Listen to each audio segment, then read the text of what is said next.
how many batteries do I need?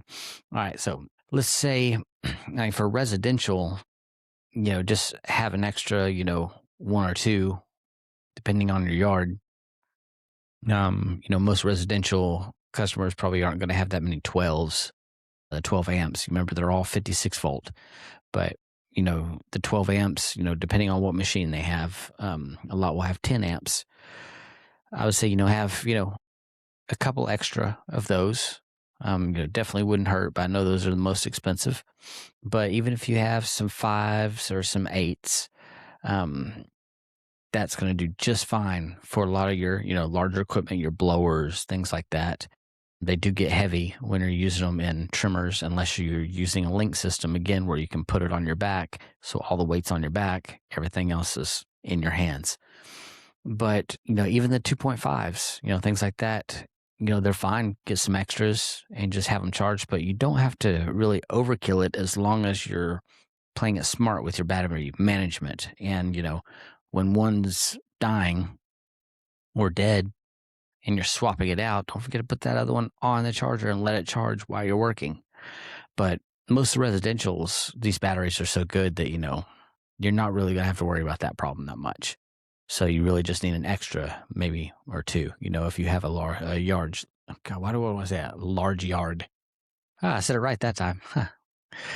Well, I'm getting smarter. Yay. All right. Now, as far as commercial goes, the kind of rule, like when we're going out in one of our trucks or one of our trailers. So let's say we've got one 0-turn, one push mower, a blower or two, trimmers, things like that. I try to have, if I can have an extra mower worth of batteries fully charged up on the rack, and then the mower fully, with all the batteries charged, ideal.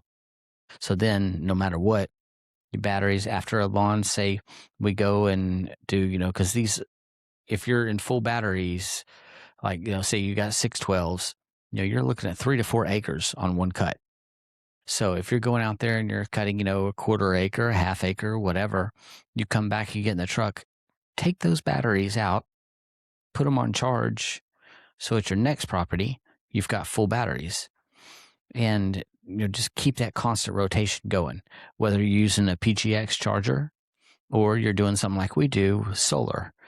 Which again, you can find out everything in our book. We also teach courses. We also build these trailers for you and the trucks.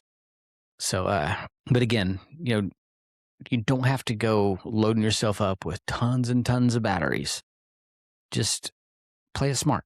Have enough to be able to keep moving at a steady pace and not run out.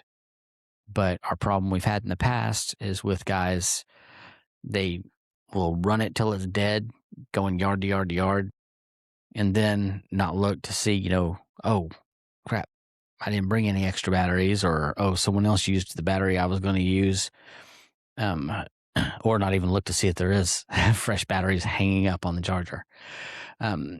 Or they'll get the battery and they'll put it back up and put it on a hanger rather than putting it back on a charger. And then someone else will go to get that battery off the hanger thinking it's fully charged, put it in their machine, and it's only halfway charged or 3/4 of the way down, and then nothing's actually getting charged. So always keep that rotation going, and you won't have to worry about it.